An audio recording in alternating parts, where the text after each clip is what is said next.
আলহামদুলিল্লাহি রাব্বিল আলামিন ওয়াসসালাতু ওয়াসসালামু আলা খাতামিন নাবিয়্যিন আম্মা বা'দ ফাআউযু বিল্লাহি মিনাশ শাইতানির রাজিম বিসমিল্লাহির রহমানির রহিম আসসালাতু ওয়াসসালামু আলাইকা ইয়া রাসূলুল্লাহ আসসালাতু ওয়াসসালামু আলাইকা ইয়া হাবিবাল্লাহ আসসালাতু ওয়াসসালামু আলাইকা ইয়া নবিয়াল্লাহ ওয়া আলা আলিকা ওয়া সাহাবিকা ইয়া নূরাল্লাহ সুবহানাল্লাহ निसार तेरी चहल पहल पर हजारों ईद रबीउल अव्वल निसार तेरी चहल पहल पर हजारों ईद रबीउल अव्वल सिवाय इब्लिस के जहां में सभी तो खुशियां মানা রেহে হ্যাঁ সুবহানাল্লাহ। আমাদের অনুষ্ঠান হচ্ছে মাকামে নবুয়ত। এতে বিহামদিল্লাহি তাআলা মুহাক্কিক আহলে সুন্নাত আবু মুহাম্মদ মুফতি আলী আসগর আত্তারি সাহেব দামাত বারকাতুমুল্লাহ আলিয়া থেকে আজকে নবী পাক সাল্লাল্লাহু তাআলা আলাইহি ওয়া আলিহি ওয়াসাল্লামের মহত্ব সম্পর্কে হুজুর জানে আলম সাল্লাল্লাহু তাআলা আলাইহি সাল্লামের মর্যাদা মহত্ব এবং আরো অনেক বিষয় ইনশাআল্লাহ মুফতি সাহেবের কাছে প্রশ্ন করব। আপনাদের কাছে অনুরোধ করব বিশেষ প্রোগ্রাম আপনি আমাদের সাথে থাকুন, ইনশাআল্লাহ অনেক কিছু শিখতে পারবেন। দুরুদে পাকের ফজিলত শ্রবণ করে নেই। আল্লাহ পাকের প্রিয় ও সর্বশেষ নবী মুহাম্মদে আরবি সাল্লাল্লাহু তাআলা আলাইহি ওয়া আলিহি ওয়াসাল্লাম ইরশাদ করেছেন সুবহানাল্লাহ, আসমাউ সালাতা আহলি মুহাব্বতি ওয়া আরিফুহুম, যে আমার উপর মোহব্বত সহকারে দুরুদ পড়ে আমি তার দুরুদ শ্রবণ করি এবং তাকে চিনতে পারি। আমাদের অধিক হারে দুরুদ পাঠ করা উচিত। সল্লু আলাল হাবিব সাল্লাল্লাহু তাআলা আলা মুহাম্মদ সাল্লাল্লাহু আলাইহি ওয়া আলিহি ওয়াসাল্লাম। মুফতি সাহেব, আপনার সর্বপ্রথম কৃতজ্ঞতা প্রকাশ করি। আল্লাহ আপনাকে উত্তম প্রতিদান দান করুক। আমি চাইব মুফতি সাহেব বিশেষ করে প্রথমে আপনি কিছু ইরশাদ করুন। পুরো দুনিয়াতে বিহামদিল্লাহ মুসলমান খুশি উদযাপন করছে, কি বলবেন আপনি? দেখুন, পূর্ব থেকে নিয়ে পশ্চিম পর্যন্ত দুনিয়ার প্রতিটি কণায় কণায় যখন 12ই রবিউল আউয়ালের দিন আসে এবং এই বরকতময় রাত আসে তো তার খুশি উদযাপন করা হয়। প্রত্যেক জগতে হুজুর আলাইহিস সালাতু ওয়াস সালামের আলোচনা হয়েছে, স্মরণ হলো এবং তিনি সাল্লাল্লাহু আলাইহি সাল্লামের মিলাদ উদযাপন করা হয়েছে। ये किस शहंशाह वाला की आमद आमद है, ये कौन से शहर वाला की आमद आमद है, सरकार मदीना की दुनिया में आमद आमद है। बोलो मरहबा मक्की मरहबा मदनी मरहबा, बोलो मरहबा। यही तो सोते हो को जगाने आए हैं, यही तो सोते हो को जगाने आए हैं, यही तो रोते हो को हंसाने आए हैं। किस शहंशाह वाला की आमद आमद है, बोलो मरहबा बोलो मरहबा। सरकार की आमद मरहबा, हुजूर की आमद मरहबा, पुरनूर की आमद मरहबा, सरदार की आमद मरहबा। बोलो मरहबा बोलो मरहबा। সুবহানাল্লাহ। খুশি আর খুশি উদযাপন করা হচ্ছে। আমি চাই মুফতি সাহেব থেকে নবী পাক সাল্লাল্লাহু তাআলা আলাইহি ওয়াসাল্লামের ফজিলতের উপর কিছু ইরশাদ করবেন, যাতে প্রিয় আকা সাল্লাল্লাহু তাআলা আলাইহি ওয়া আলিহি ওয়াসাল্লামের ভালোবাসা আরো বেশি বৃদ্ধি পায়। তো আমি চাইবো নবী পাক সাল্লাল্লাহু আলাইহি সাল্লামের কিছু ফজিলত বর্ণনা করে দিন। দেখুন, প্রিয় আকা আলাইহিস সালাতু ওয়াস সালামের ফজিলত বর্ণনা করেই বাস্তবে আমরা এই রাত উদযাপন করি। দেখুন, যার অন্তরে হুজুরের যত বেশি মারিফত এবং পরিচয় আছে তত বেশি প্রিয় নবীর ভালোবাসা তার অন্তরে থাকবে। একটি প্রাকৃতিক ভালোবাসা থাকে, আর আরেকটি ভালোবাসা হলো যত বেশি আপনি গুণ সম্পর্কে জানবেন আপনার তত বেশি আনন্দ লাগবে।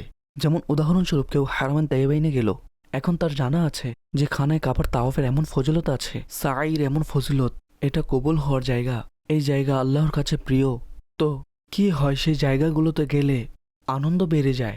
তা নবী পাক আলাইহিস সালাতু ওয়াস সালামের যে ফজিলত আছে, তার আলোচনা আছে, তার গুণ আছে, তার কথা, তার আচরণ, তার স্মরণ, এইসব বিষয় এই জন্য হয় যে তার উম্মত হয়েও আমরা তার সম্পর্কে অজ্ঞাত থাকব মাআযাল্লাহ।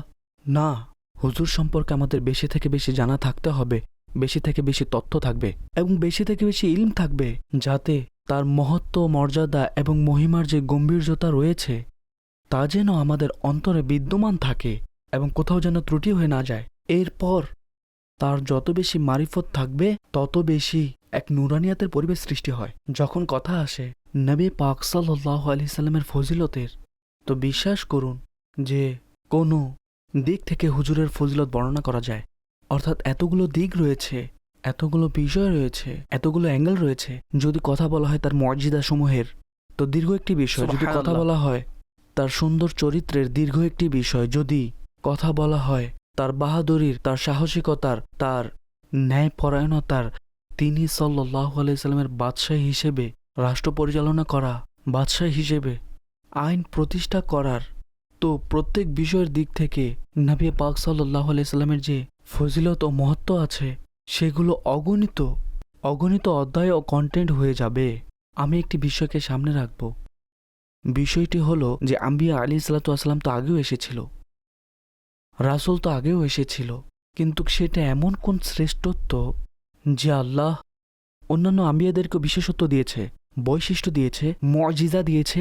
তাদের বৈশিষ্ট্য, তাদের বিশেষত্ব, তাদের মর্যাদাকে সামনে রেখে যখন আমরা হুজুরের মর্যাদা দেখি তো আল্লাহু আকবার আমাদের এটা বলতে হয়, जैसे मेरे सरकार है ऐसा नहीं कोई। अल्लाहु अकबर। अब मेरी निगाहों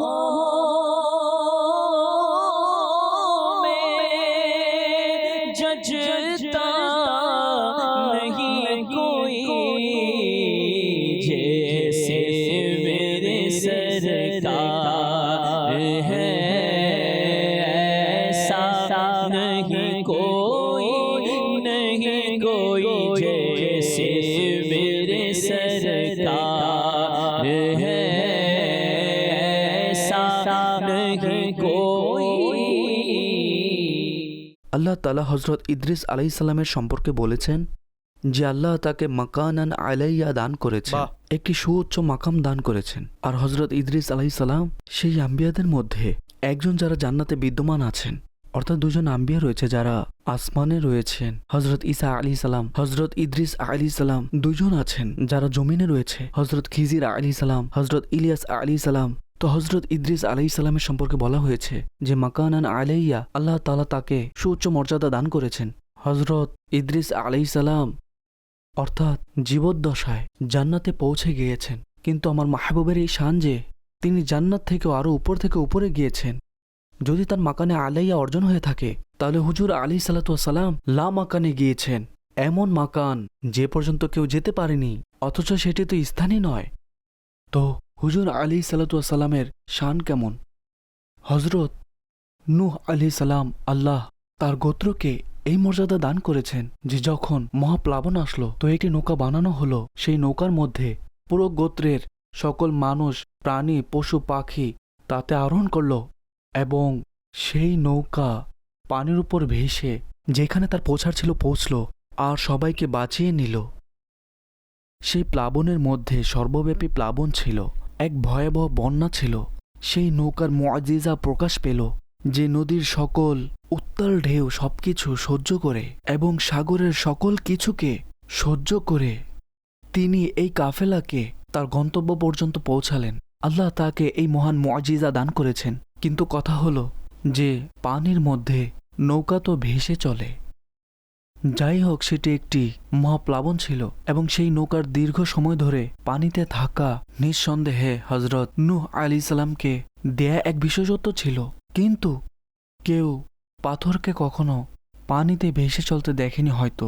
ইমাম রাজি বলেন, প্রিয় নবী পাথরকে আদেশ দিলেন তো পাথর পানিতে ভেসে প্রিয় নবীর নিকট উপস্থিত হয়। सबसे औला वाला हमारा नबी, सबसे बाला वाला हमारा नबी, अपने मौला का प्यारा हमारा नबी, अपने मौला का प्यारा हमारा नबी, दोनों आलम का दूल्हा हमारा नबी। अल्लाहुम्मा सल्ली अला सय्यिदिना व मौलाना मुहम्मद व अला आलिहि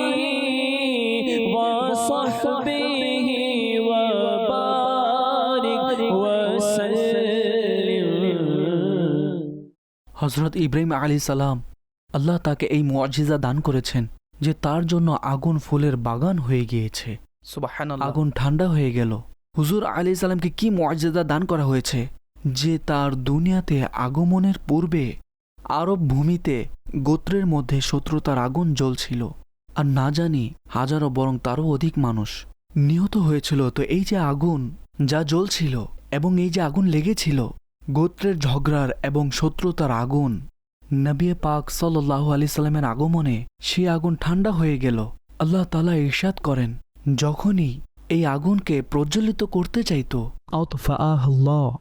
আল্লাহ তাআলা সেই আগুন ঠান্ডা করে দিতেন। সুবহানাল্লাহ, সুবহানাল্লাহ। একদিকে হজরত খলিলের মুআজিজা, নিঃসন্দেহে মহান মুআজিজা, সেই আগুন ঠান্ডা হওয়া নিজ স্থানে মহান, কিন্তু এখানে হুজুরের বরকতে এই শত্রুতার আগুন, এই হিংসার আগুন শীতল হচ্ছে, আর হুজুরের পবিত্র হাতের স্পর্শেতে আগুনে দগ্ধ ব্যক্তিরাও আরোগ্য লাভ করেছে। নিসাই শরীফে রয়েছে এক শিশুকে হুজুরের খিদমতে আনা হলো যে আগুনে দগ্ধ হয়ে গিয়েছিল। হুজুর আলী সাল্লাতু সালাম বরকতময় হাত বুলিয়ে দিলেন, সেই শিশুর শরীরে বুলিয়ে দিলেন, শিশু সুস্থ হয়ে যায়। আল্লাহ রব্বুল ইজ্জত হজরত ইব্রাহিম আলাইহিস সালামকে নিজের খলিল বানিয়েছেন, একটি মাকাম তাকে দান করেছেন, কিন্তু নবী পাক সাল্লাল্লাহু আলাইহি সাল্লামকে নিজের মাহবুব বানিয়েছেন, আর সেই গোপন বিষয় তার উপর প্রকাশ করেছেন যা কাউকে প্রকাশ করেননি, এবং যেই খবর তিনি বর্ণনা করেন নবী পাক সাল্লাল্লাহু আলাইহি সাল্লাম তা অন্য কেউ বর্ণনা করেননি। তো মাহবুব হওয়া এটা মহান মর্যাদা। जब आ गई है जोशे रहमत पे उनकी आंखें, जब आ गई है जोशे रहमत पे उनकी आंखें, जलते बुझा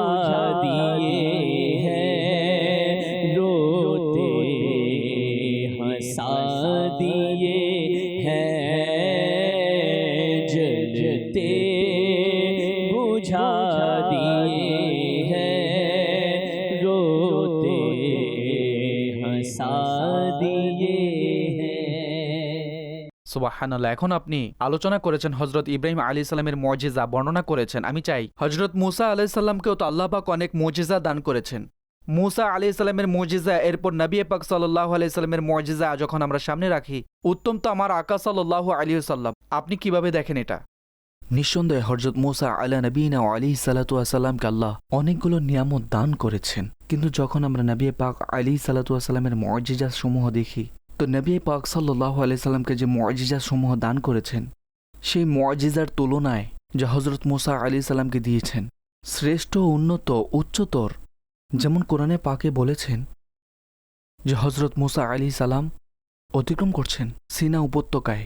সিনা উপত্যকা সেটা মিশর থেকে আর এখন যে আরব আছে সে পর্যন্ত বিস্তৃত, এবং যে ঘটনা আমি বর্ণনা করতে যাচ্ছি সেটা হচ্ছে 12টি ঝর্ণার, আর এটা বর্তমানে তাবুকের জায়গায়। তো কোরআনে পাকে বলেছেন ফানফাজাওয়াত মিন হুসনাতা আশরাতা আইনা, হযরত মুসা আলাইহিস সালাতু ওয়াসাল্লাম লাঠি দিয়ে মাটিতে আঘাত করল, তো তার থেকে 12টি ঝর্ণা বের হয়ে আসলো। সুবহানাল্লাহ। তো আপনি যদি যান বালুচিস্তান থেকে গিলগিত পর্যন্ত, তাহলে আপনি অনেকগুলো ঝর্ণা দেখতে পাবেন যেগুলো পাথর থেকে বের হচ্ছে। নিঃসন্দেহে এটা মুসা আলাইহিস সালামের মুআজিজা ছিল। হতে পারে পানি ছিলই না, তার লাঠির বরকতে এসেছে। হতে পারে অনেক নিচে ছিল, কিন্তু আদেশ দেখেন, আদেশ পালন করেছে পানি, পানি আদেশ পালন করল, এটা তার মুআজিজা। এভাবে কেউ আদেশ দিল পানি বের হয়ে আসো, পানি বের হয়ে আসবে না, আর এটা তার মুআজিজা ছিল। বাস্তবতার বিপরীত প্রকাশ হওয়ার একটি ঘটনা, একটি মহান মুআজিজা ছিল। কিন্তু পাথর থেকে পানি বের হওয়া অবস্থায় পৃথিবী সবসময় দেখেছে যে পাথর থেকে পানি বের হয়েছে, কিন্তু আঙ্গুল থেকে পানি বের হতে পৃথিবী কখনই দেখেনি। সেখানে পাথর থেকে পানি বের হয়েছে, আর এখানে মোস্তফার হাতের, আপনি সাল্লাল্লাহু আলাইহি সাল্লামের যে বরকতময় আঙ্গুলসমূহ রয়েছে, এগুলো ঝর্ণা হয়ে গিয়েছে এবং এর দ্বারা তৃষ্ণার্তরা তৃষ্ণা মিটাচ্ছে।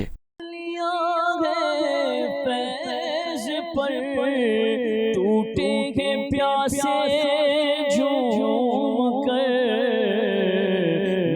नदियाँ पंजाब रहम की है जारी वाह नदियाँ पंजाब रहमत की है जारी वाह সুবহানাল্লাহ সুবহানাল্লাহ। হজরত মুসা আলী সালামকে একটি মুআজিজা দেওয়া হয়েছিল। তিনি যখন লাঠি ফেলতেন তো অজগর হয়ে যেত। লাকড়ির মধ্যে প্রাণ আনার মুআজিজা ছিল, প্রাণ আনার আকৃতি পরিবর্তনের মুআজিজা ছিল। নবী পাক সাল্লাল্লাহু আলাইহি সাল্লামার সাথেও একটি লাকড়ি থাকত এবং হুজুর আলী সাল্লাতু সালাম তার উপর হাত রেখে খুতবা প্রদান করতেন। আল্লাহ এই লাকড়ির কেমন মুআজিজা প্রকাশ করেছেন। সাহাবায়ে কেরাম বলেন, আমরা নামাজরত অবস্থায় ছিলাম, তখন আমরা শিশুর মতো কান্নার আওয়াজ শুনতে পাচ্ছিলাম। আমরা আশ্চর্য হয়ে গেলাম, কে কান্না করছে? জানা গেল এই লাকড়ি কান্না করছিল। সেই লাকড়িকে আল্লাহ তাআলা সাক্ষী শক্তি প্রদান করেছেন, মানুষের মতো প্রাণ দান করেছেন, কথা বলার শক্তি দিয়েছেন। এখন বলুন, এইভাবে লাকড়ির সৌভাগ্য তো সেটি পায়নি, সেটা তো সাপ হয়েছিল, আর এটা তো মানুষের মতো কথা বলেছে এবং তারপর সেই লাকড়ি সাপ হলো, কিন্তু জান্নাতে প্রবেশ করেনি। কিন্তু এই যে লাকড়ি রয়েছে, এটি সেই সৌভাগ্য অর্জন করেছে যে হুজুর সাল্লাল্লাহু আলাইহি সাল্লাম সেটা সেখানেই দাফনের আদেশ দিয়েছেন। মেম্বরের নিচে দাফন হয়েছে এবং কাল কিয়ামতের দিনও এটি জান্নাতে প্রবেশ করবে। তো বলুন, একদিকে সেই লাকড়ি, অন্যদিকে এই লাকড়ি, উভয়টি মহান লাকড়ি, কিন্তু যেটা সম্পর্ক মোস্তফার হাতের সাথে হয়ে গিয়েছে তার তো মর্যাদাই ভিন্ন। মুফতি সাহেব, তার ভালোবাসাও দেখুন, কত সুন্দর ভালোবাসা যে নবী পাক সাল্লাল্লাহু আলাইহি সাল্লামের ভালোবাসায় কান্না করছে। হুজুর বললেন এটা তো বিচ্ছেদ, সহ্য দেখুন, করছে যে না। অনুভূতি মানুষের থাকে সেই অনুভূতি তাকে দেওয়া হলো। তো এই দিক থেকে হজরত মুসা আলাইহিস সালামের লাকড়ির চেয়ে উত্তম প্রকাশ পাওয়া এই মুআজিজা। मोहम्मद हमारे बड़ी शान वाले मोहम्मद हमारे बड़ी शान वाले लगाते हैं नारा ये ईमान वाले मोहम्मद हमारे बड़ी शान वाले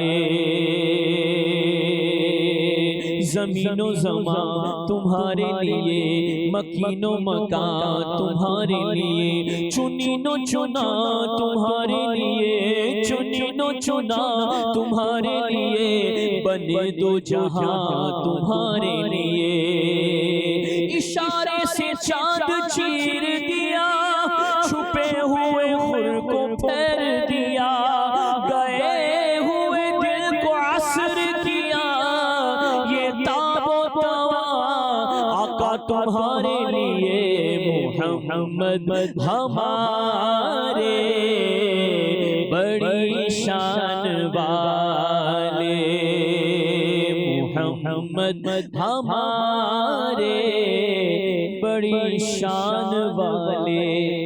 হজরত মুসা আলী সাল্লামকে একটি মুআজিজা এটা দেওয়া হয়েছে যে তাকে উজ্জ্বল হাত দেওয়া হয়েছিল। তার যে হাতের তালু রয়েছে সেটি অত্যন্ত উজ্জ্বল ছিল, অত্যন্ত উজ্জ্বল ছিল। তার হাত ছিল নুরানি। বাহ বাহ, সুবহানাল্লাহ। কিন্তু আমার মুস্তাফা হলেন তিনি যিনি নূর বন্টনকারী। কি চমৎকার। এক জায়গায় হজরত ইবাদ বিন বাশির এবং হজরত উসাইদ বিন হুজাইর রাদিয়াল্লাহু তাআলা আনহুমা যাচ্ছিলেন। কুবার দিকে তার ঘর ছিল। তখন রাতের সময় ছিল, খুবই অন্ধকার।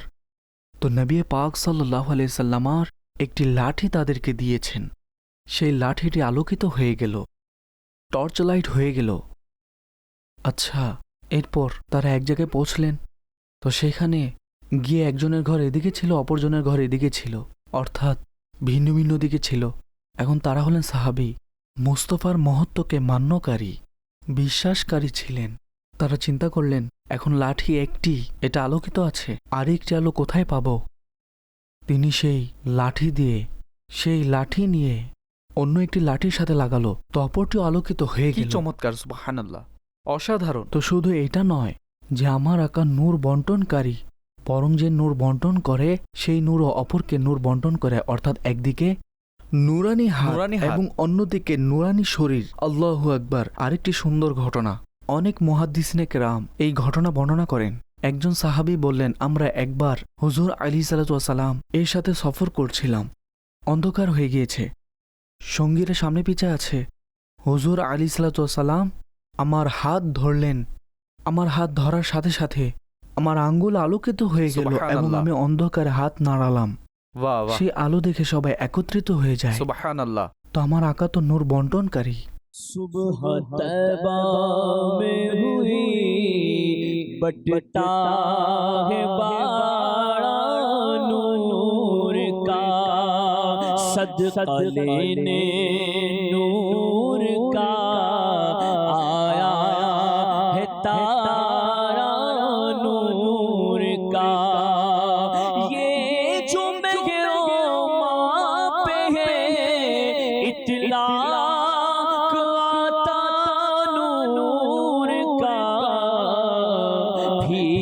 तेरे नाम की है इस्तियारा नूर का,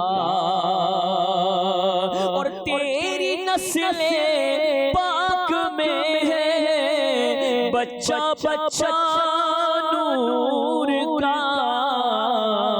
तू है नूर तेरा सब घराना नूर का।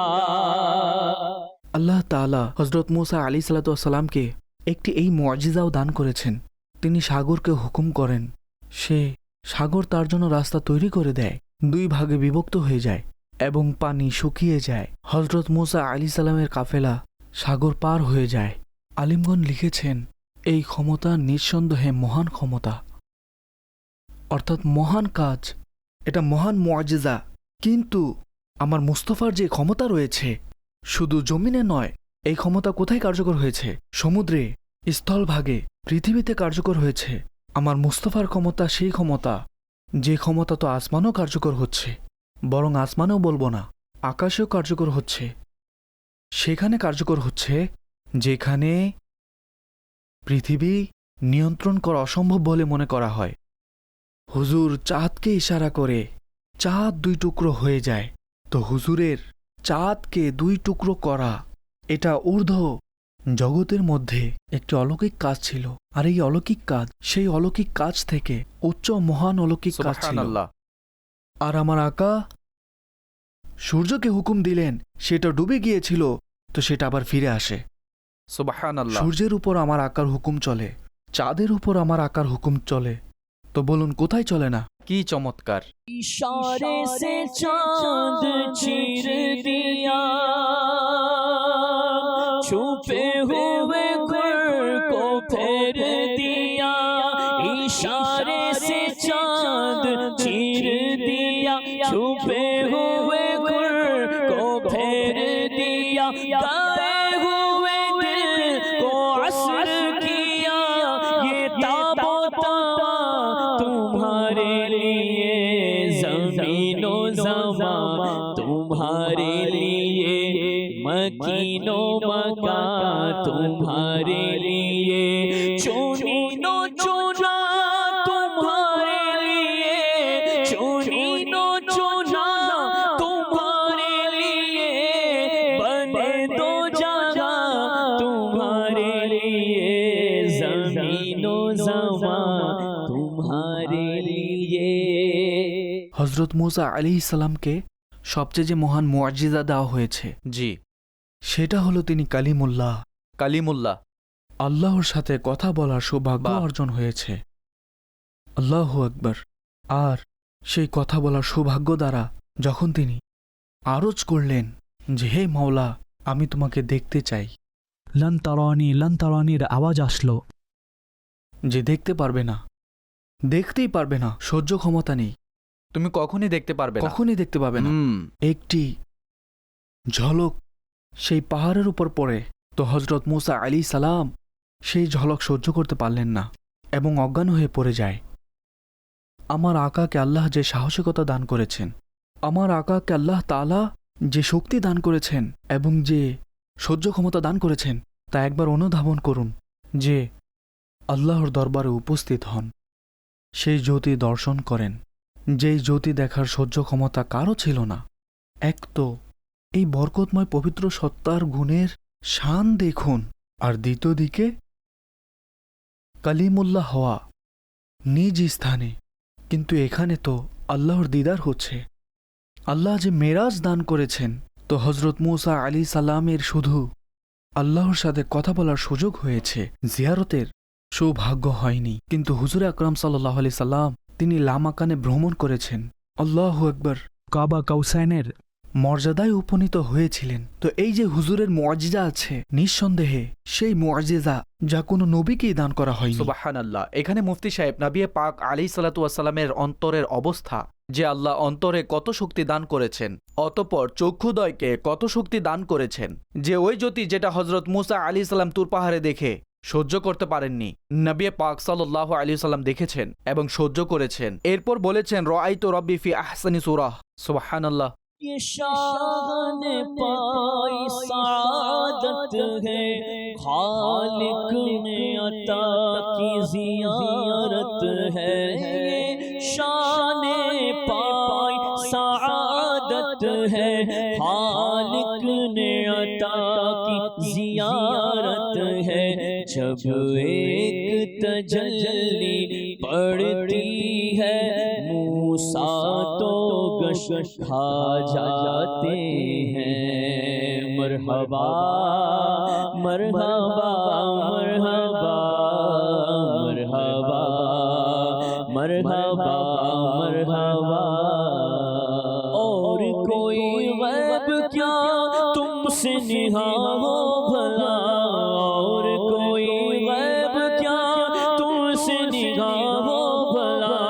जब न खुदा ही छुपा, जब न खुदा ही छुपा, तुम पे करोड़ों दुरूद। जब न खुदा ही छुपा, तुम पे करोड़ों दुरूद। সুবহানাল্লাহ, সুবহানাল্লাহ। নবী পাক সাল্লাল্লাহু আলাইহি ওয়াসাল্লামের ফজিলত আমরা শ্রবণ করছি মুফতি সাহেব থেকে, আল্লাহ পাক আরো বরকত দান করুক। স্মরণ হুজুরের মহত্ব ও ফজিলতের আলোচনা হচ্ছে। যেখানে হুজুরের মহত্বের আলোচনা হয়, সেখানে হুজুরের সৌন্দর্যের কথা তো বিশেষভাবে বিহামদিল্লাহি তাআলা হয়ে থাকে। এখানে মুফতি সাহেব হজরত ইউসুফ আলাইহিস সালামকেও আল্লাহ পাক অনেকগুলো মুজিজা সমূহ দান করেছে। তার মুজিজা সমূহের মধ্যে সৌন্দর্যও একটি মুজিজা, যে তিনি নিকাব অবস্থায় থাকতেন। আচ্ছা, তাকে যদি কোনো ক্ষুধার্ত ব্যক্তি, যার ক্ষুধা লেগেছে, সে একবার দেখে নিলে তার ক্ষুধা মিটে যেত। কিন্তু নবী পাক সাল্লাল্লাহু তাআলা আলাইহি ওয়াসাল্লামকে যদি কেউ দেখে, আচ্ছা ইউসুফ আলাইহিস সালামকে দেখে মহিলার আঙ্গুল কেটে ফেলে, কিন্তু নবী পাক সাল্লাল্লাহু আলাইহি সাল্লামকে দেখেছে তো কেউ তো আঙ্গুল কাটেনি, কারো ক্ষুধা মিটেনি। তো এই ধরনের কি কোনো ঘটনা আছে, বা এমন আছে যে হুজুর আলাইহিসসালাতু ওয়াসাল্লামের সৌন্দর্য দেখে কেউ আঙ্গুল কেটেছে? এটা আপনি সাধারণ মানুষের পক্ষ থেকে একটি প্রশ্ন করেছেন। অন্যথায় হুজুর সাল্লাল্লাহু আলাইহি সাল্লামকে দেখা তো দূরের কথা, এখানে তো হুজুরের নামের প্রেমে মাথা কুরবান করে দেয়। সুবহানাল্লাহ। सर कटाते हैं तेरे नाम पे मर्दान अरब। सर कटाते हैं तेरे नाम पे मर्दान अरब। हुस्न यूसुफ पे कटी मिस्र में अंगुश्त जना। सर कटाते हैं तेरे नाम पे मर्दान अरब। এখন এই কবিতার মধ্যে বিস্ময়কর কি আছে এই নিয়ে আলোচনা করছি না। দেখুন, কথা হলো যে হজরত ইউসুফ আলাইহিস সালামকে যে সৌন্দর্য দেওয়া হয়েছিল, সেটা পুরোপুরি প্রকাশ করে দেওয়া হয়েছিল, কিছুই গোপন করে রাখা হয়নি। অর্থাৎ তার যে জ্যোতি ছিল সেই সবকিছু প্রকাশ ছিল। তো এটারই কারণ যে প্রত্যেকে হজরত ইউসুফ আলাইহিস সালামকে দেখতে পারত না। যখন মহিলার অভিযোগ করল, সূরা ইউসুফে ঘটনা বর্ণিত আছে যে কি এমন কারণে তোমরা এমন ভুল করে ফেলেছ, তারা বলল আমরা তো দেখিনি হজরত ইউসুফ আলাইহিস সালামকে। এরপর কিছুটা এমন করা হয়েছে, হজরত ইউসুফ আলাইহিস সালাম অতিক্রম করল এবং সেই মহিলাদের হাতে আপেল ও ছুরি দিয়ে বসানো হলো। এবং যখন তিনি অতিক্রম করলেন, যারা আপেল কাটছিল কখন আঙ্গুল কেটে ফেলল বুঝতেই পারল না, খবরই হয়নি। কেননা এতটা নিমগ্ন হয়ে গিয়েছিল, এতটাই মুগ্ধ হয়ে গিয়েছিল। এবং তাকে দেখে চরম বিস্ময়ে অভিভূত হয়ে পড়ল। আঙ্গুল কেটেছে বুঝতেই পারেনি, তার সৌন্দর্য প্রকাশ করে দেওয়া হয়েছিল। আমার আকা সাল্লাল্লাহু আলাইহি ওয়াসাল্লামের সৌন্দর্যের উপর ৭০,০০০ পর্দা রয়েছে। 70,000 পর্দা রয়েছে, আর মাঝে মধ্যে কোনো কোনো পর্দা গর্ব জলওয়া করে কোন তামাশাই হো, কিন্তু মাঝে মধ্যে কোনো কোনো পর্দা সরানো হতো। আপনি দেখুন এই গোটা পৃথিবীর মধ্যে সবচেয়ে বেশি আলো কিসের মধ্যে আছে? সূর্যের মধ্যে। সূর্যকে আলোর সবচেয়ে বড় মোমবাতি কল্পনা করা হয়। বরং বৈজ্ঞানিকদের ভাষায় যদি আমরা বলি, তবে তাদের সব বিষয়ে আমরা ঐক্যমত নয়। তারা তো এমন বলে যে পুরো পৃথিবী সূর্যের অধীনে এবং সবকিছু তাকে কেন্দ্র করে ঘুরছে। পরিভ্রমণের পৃথিবী বলে থাকে এটাকে তারা। কিন্তু একটি বিষয় সবাই ঐক্যমত যে সূর্য হচ্ছে আমাদের পৃথিবীতে আলোর সবচেয়ে বড় উৎস। লাইটিং করা হচ্ছে, রবিউল আউয়ালে ঘর সজ্জিত হচ্ছে, এই বাতিগুলো জ্বলছে, চোখকে একটি সুন্দর দৃশ্য দিচ্ছে। কিন্তু যখন সূর্য উদিত হবে সব লাইট ম্লান হয়ে যাবে। সূর্যের নিজস্ব আলো আছে। ইতিহাস কি কখনো কখনো এমন ঘটনা বর্ণনা করেছে যে সূর্যের আলোকে বৃদ্ধি করতে পারে? বুখারী শরীফের হাদিস, হজরত আনাস বিন মালিক বলেন যে যেদিন হুজুর আকরাম আলাইহিসসালাতু ওয়াসসালাম মদিনা মুনওয়ারাতে আগমন করলেন, আমরা সেই দিন থেকে বেশি আলোকিত দিন কখনো দেখিনি। আল্লাহু আকবার, আল্লাহু আকবার। প্রতিদিন সূর্য উদিত হয়, কিন্তু যখন যেদিন হুজুর মদিনায় মুনওয়ারাতে এসেছিল সেই দিন সূর্যের যে আলো ছিল, এমন আলো কখনই কেউ দেখেইনি। বাস্তবতা হলো এটা, প্রত্যেক নূর, যেটাই নূরের ঝর্ণা এবং উৎস আছে, তা হুজুর থেকে নূর গ্রহণ করে। কখনো নূর বের হলে ঘরবাড়ি আলোকিত হয়ে যেত। জি, এমন অনেক মুজিজা রয়েছে প্রিয় এমন নবীর। অনেক ঘটনা আছে যে প্রিয় আকা সাল্লাল্লাহু আলাইহি সাল্লামের উভয় দাঁত মুবারক ছিল, তার মধ্যখানে কিছুটা ফাঁকা ছিল। এটা আরবের একটি বড় সৌন্দর্য ধরা হয়।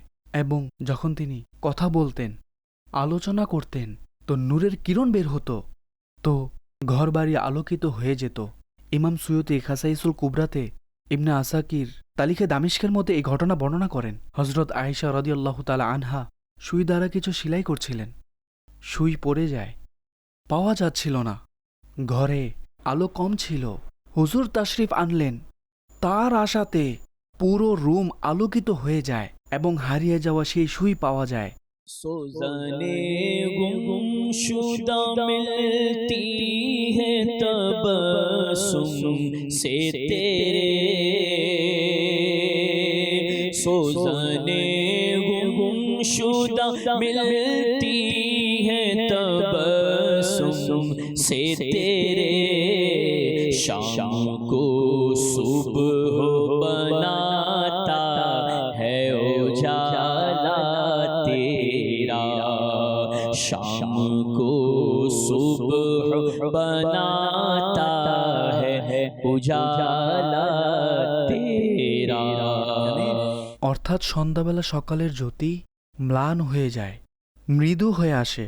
আর হুজুর আলাইহিসসালাতু ওয়াসসালাম সেই নূরের উৎস, সেই সৌন্দর্য লাবণ্যের প্রতীক। তিনি যেখানে আগমন করতেন সেখানে আলোই আলো ছড়িয়ে পড়ত। হজরত আয়েশার ঘটনা এর দিকে ইঙ্গিত করছে।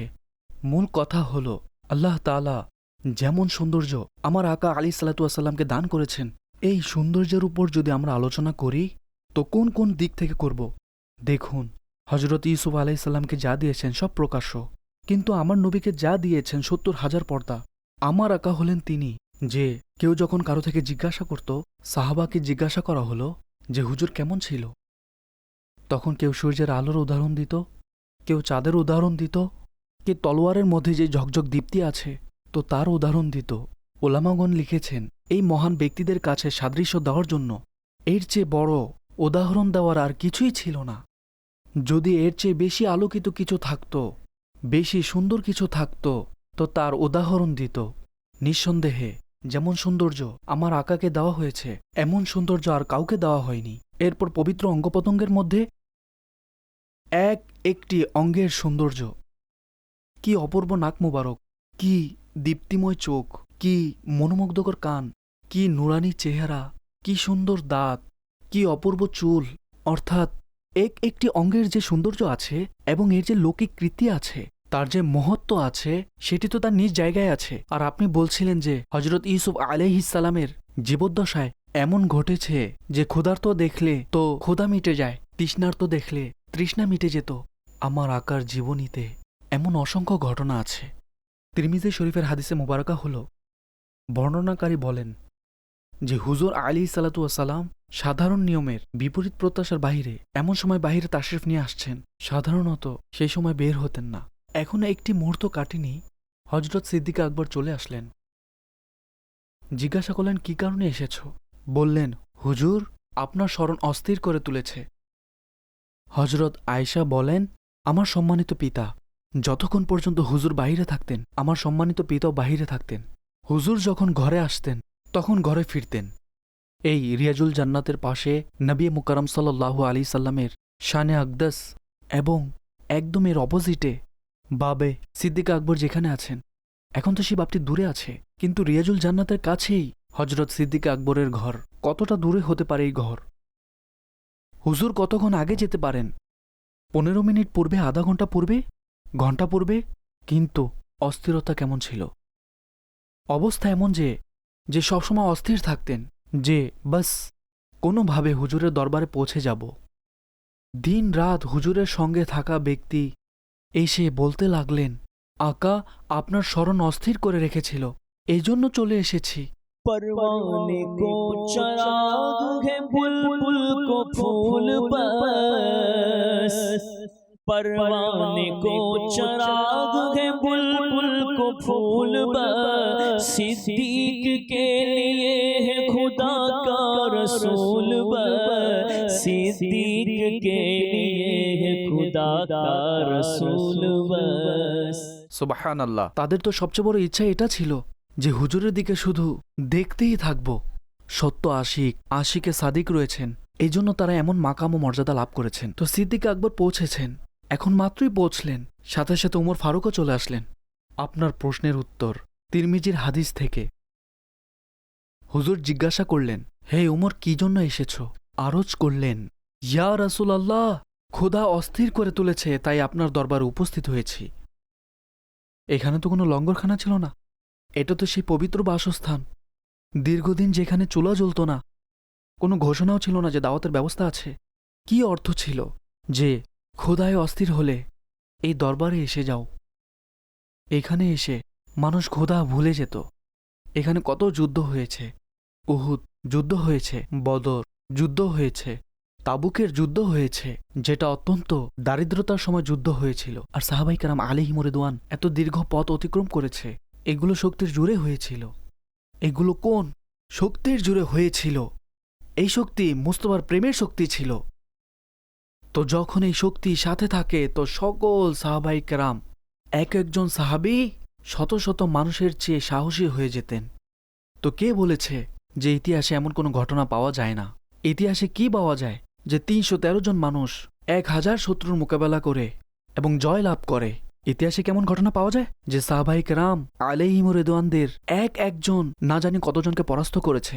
এই সকল শক্তি হুজুরের দিকে দেখার মাধ্যমে অর্জিত হয়। তাকে দেখলে শক্তি চলে আসতো, একদম সতেজ হয়ে উঠতেন, মন প্রশান্তিতে ভরে যেত।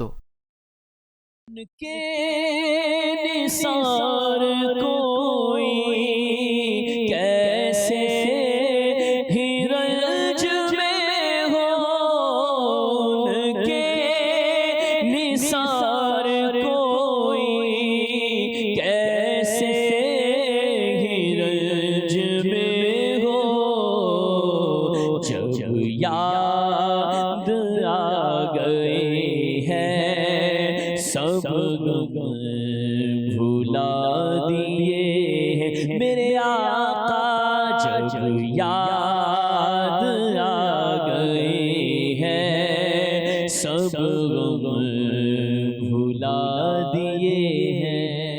বেশ, শেষে এটা বলবো যে হজরত হাসান বিন সাবিত রাদিয়াল্লাহু তাআলা আনহু নবী পাক সাল্লাল্লাহু আলাইহি সাল্লামের সৌন্দর্য ও সুষমা বর্ণনা করতে গিয়ে কলম ভেঙে ফেলেছেন। তিনি যা বর্ণনা করেছেন তা এইভাবে বর্ণনা করেছেন যেটা বাস্তবতার একদম সামঞ্জস্যপূর্ণ। কি বর্ণনা করেছেন তিনি? وأحسن منك لم تركت عيني وأجمل منك لم تلد النساء خلقت مبرأ من كل عيب كأنك قد خلقت كما تشاء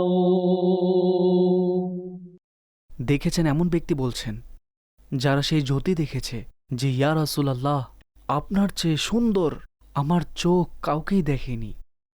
আহসানু মিনকা, আপনার চেয়ে বেশি সুন্দর অপূর্ব সুষমা আমার চোখ কাউকে দেখেইনি। ও আজমালু মিনকা লাম তালিদিন নিসাউ, আপনার চেয়ে সুন্দর সন্তান কোনো মা জন্মই দেয়নি। যেন আপনাকে এইভাবে বানানো হয়েছে যেমন আপনি চান। সুবহানাল্লাহ, সুবহানাল্লাহ। ऐसा तुझे खालिक ने तरहदार बनाया, यूसुफ को तेरा तालिब दीदार बनाया, कौनेन बनाए गए सरकार की खातिर, कौनेन बनाए गए सरकार की खातिर, कौनेन की खातिर तुम्हें सरकार बनाया। সুবহানাল্লাহ, সুবহানাল্লাহ। নবী রাহমাত সাল্লাল্লাহু আলাইহি সাল্লামের সৌন্দর্য কতই না চমৎকার। যারা দেখেছেন তারা দেখে বলছে যে আপনাকে আল্লাহ এমনভাবে সৃষ্টি করেছেন যেমনটি আপনি চান তেমনভাবে আল্লাহ আপনাকে সৃষ্টি করেছেন। সুবহানাল্লাহ। আমার আকা আলা হযরত বলেন, বুলবুল নে গুল উনকো কাহা, কুমরি নে সরওয়ে যা ফিজা, हैरत ने झुंझुला कर कहा ये भी नहीं वो भी नहीं। সুবহানাল্লাহ। হুজুর জানে আলম সাল্লাল্লাহু আলাইহি সাল্লামের প্রতি আমাদের জান উৎসর্গ হোক। মিলাদ মাহফিল করতেও হবে, অংশগ্রহণও করতে হবে, জুলুসে মিলাদও ইনশাল্লাহ অংশগ্রহণ করতে হবে। প্রত্যেক ওই কাজ যেটা আমার আকা সাল্লাল্লাহু আলাইহি সাল্লামের ভালোবাসায় করা হয় সেটা করতে হবে। কিন্তু মুফতি সাহেব যে কথা বলেছেন, আমরা পবিত্র শরীয়তের আঙ্গিনায় থেকে সকল কাজ করব। আল্লাহ পাক আমাদের সবাইকে আমল করার তৌফিক দান করুক। আল্লাহ পাকের দরবারে দোয়া করি, আল্লাহ পাক আজকের এই অনুষ্ঠান তার দরবারে কবুল করুক। আমিন। বিজাহিন নবীল আমিন সাল্লাল্লাহু আলাইহি ওয়াসাল্লাম। সল্লু আলাল হাবিব সাল্লাল্লাহু তাআলা আলা মুহাম্মদ।